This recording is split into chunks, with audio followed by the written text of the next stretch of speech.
yang te as apuya pu ka kambo acheng je isi ma hai dola na hai je ago identity na chu ka ne chu hoira ha ka chaga ba chi du to ya nu paman kung changkung je kang hang kini sine hai kum chi si ma hai dola ga chu bo ding hao chu sai chaga bo kamnia bo hai dia lo right ho bo wa khat ga chura chamaina pechunwi je pedung thu je wang Aruang bo chu kamnia bo festival si chu we chu si kum jen thaina nu chaga zain ne haiga chaga gadi zain ga ne anu gamai anu chunwi ja kha chu wang Aruang go bambo e ha je ka Aruang men de kam ja Aruang lo chu sai ra kha ga chu pichi pikena ko thu bo kha chu kamel lumbo kha chu ko kung bo kha chu khwang ka thu bo anu ka ki ka pasan ura ba zain ni hai kum ni akam boi chu wa no hai siru mai sai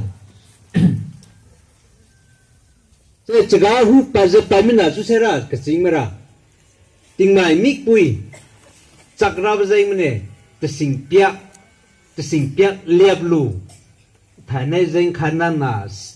dukhai sunai zain ya na dok chaga hu ting mai mik pui dok ga juwe si kedo peking sera wang chaga hu ga wang pamalan biting mpeng kepya mpeng phinya mpeng ke phin banai chu hu chu phin sa ju za rab jing ni chaga hu ga ting mai mu pi ka chak boi jing ma je sine sun naga lo jing ma je kam boi chu bo season noi chaga ting ga chu je klang thu lo nang ni acho phai bin rabo bin ji rabo pi kyang ma hai ga ne kam ba na Thai ne anu tukang ki ne wan ya lu mi sonon da la chu lu sing bai lung boi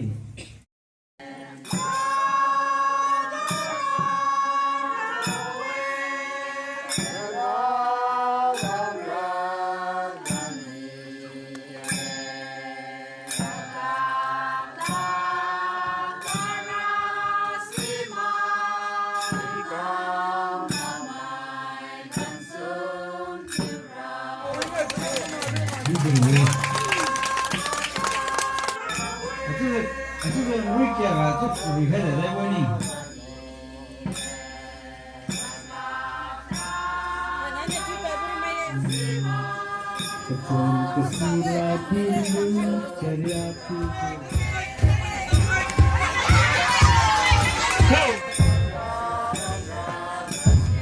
Hey,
in way.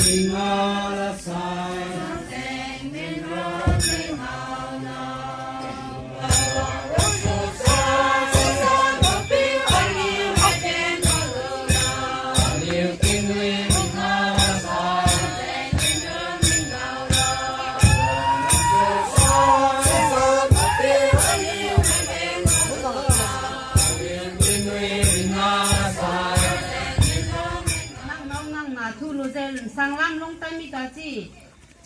anu thanai lung bo kin na ran da nang nu bo chi kin so anu kin ra wi e tu se miki khawlam lung bo son ra aram kilwang pram gam lan wang lan lo tu se pram ba hai bo ram ba e tu se din khai tu se tu khai ya hey sang lam long ka ron mai nang kin nang su long da nang kin song wi ta sang lam long apui puram gama aram lan wang lung lo me ki khao lam song wi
Put the best click. This is Chaga Gadi fish. Okay. Enjoying it. Uh-huh. It's very delicious.